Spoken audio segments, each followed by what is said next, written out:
Ari gara lurraldean zehar eta eskualde guztietatik 25 ikastetxe guztira izango dira, eta ari gara lantzen genero rolak gure gizartean zen olako eragina duten gure egunerokoan, eta batez ere zentratzen ari gara erantzunkidetasunaren kontzeptuan.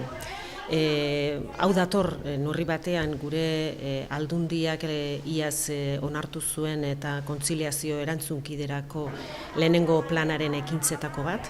Hezkidetzaren bitartez ikastetxean eta zabaltzen ari gara, hedatzen ari gara kontzeptu hau, hobeto uler dezaten eta datozen belaunaldi berriak eta erantzunkidetasunean nolabait euren ekarpena egiteko.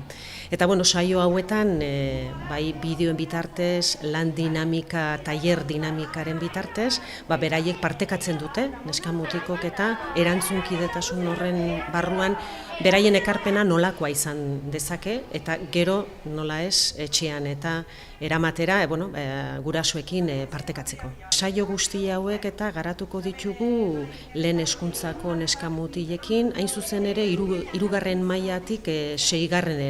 Beraz, 8-9 urtetik hasita 12 urte bitarte horretan.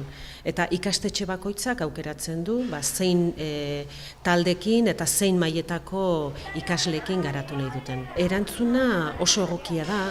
Neska mutikok oraindik ere ezberdintasunean ez daude guztiz hurbilduta, bai ezagutzen dituzte adibide batzuk neska mutikoen artean eta dauden ezberdintasunaz, baina oraindik ere asko garatu gabe.